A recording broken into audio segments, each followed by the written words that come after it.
So, our next comedian has come from Braidwood. He's a country lad, 6'3", looks like a character from the Vikings. Give it up for Mr. Clay Williams. Yeah, so as Lisa said, I'm from Braidwood. It's good to be over here in Goulburn. Believe it or not, I have spent a bit of time in Goulburn before. What you know about Chisholm Ross? But anyway, I'm not kidding. Anyway, so yeah, and actually I did a year in high school over here as well.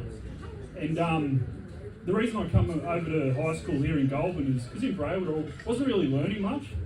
And I think I had some processing disorder or something. I can't remember how the teachers described it. It was, dumb cunt. And I didn't learn too much over here in Goulburn either, so I think it might have been a me problem somehow. But while I was going to school over here, a few of my classmates, they were trying to tell me that the big Merino, it was actually moved to where it is now from a few k's down the road. And I don't find that to be true. I don't get how you can just move the fucking big Merino, because it's huge, it's gigantic, it'd be so heavy. And to top it off, like, to get the big Merino moving, imagine the size of the Kelpies you'd need. I need fucking border collie the size of a granny flag. It's, and I know it might come as a shock to you all, but I don't really keep up with current events or watch the news. And I know because I just look like I've got my finger on the pulse. It's crazy. But the reason I don't really watch the news because it just freaks me out. There's so much wrong and injustice in the world and all that shit and this, that, and the other. It's all happening. There's nothing I can do about it really. So I just don't bother with it. But you know, I don't know how to make that funny, so we might move on. I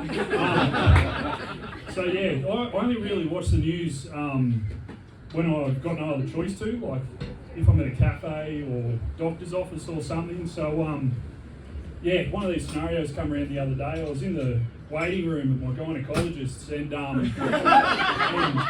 the news was playing on the TV, and I thought, you know, let's just go into this with an open mind. Let's try and learn some stuff. So here's some of my thoughts on some of the articles that I watched in my gynecologist office. So this Jeffrey Epstein shit's hitting the fan, isn't it? He's in a bit of fucking trouble, the naughty boy, or he would be if he was still alive. But anyway, so you know, the poor bloke, he probably just needs 2 or 3 secretaries to keep up with all the messages that's been sent about this fucking island I keep hearing about. It's insane.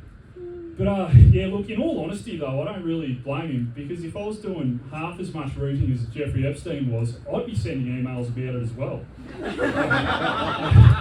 In all seriousness, I'd be on the blower to a couple of my mates, like, I'm ringed out, holy dooly, I am fucking done for, I'm so tired, let me tell you about it. Nah mate, no, it doesn't matter how old they were, just stop asking questions, alright? There we go. So, tell you what, the government, they're pretty worried about the influx of black market cigarettes, aren't they? There's, you're all familiar with the brand Double Happiness? So, they seem to be flooding the market.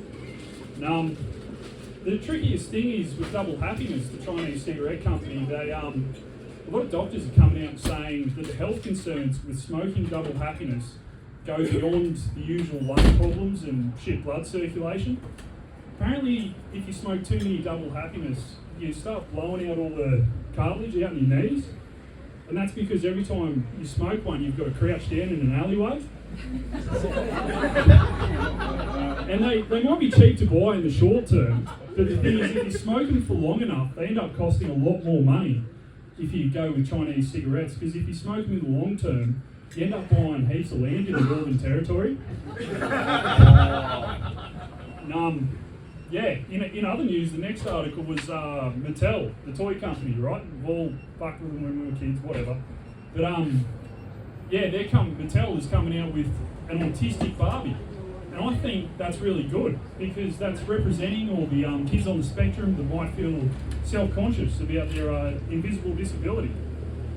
And also heard that Mattel's doing a bit of a combo deal with the autistic Barbie. For an extra $5, you can either get a Thomas the Tank Engine play set, or a few Jurassic Park figurines, because, you know, trains and dinosaurs. Alright. Did you see the little old lady down the coast? She got called for some pretty dodgy stuff. She wanted to get a veranda, right? New veranda. And so she got the builder in, started doing the renos. He was digging the foundations out for the veranda. And the builder uncovered some human remains. There was some forensic testing done, and these human remains belonged to her husband, who went missing 20 years ago. So little old Beryl, she just wanted a new veranda to cruise around on. She got stung with a first-degree murder charge. That'd be kicking the nuts. I actually really love this story because I reckon it's the first time in written history that a woman's dug something up from the past and then she's the one in trouble for it. Such the fucking barrel. You couldn't leave it alone, could you? I reckon that husband's ghost must be so happy. Oh, you had to go digging it up. Barrel knows best. Fucking ghost of him, really.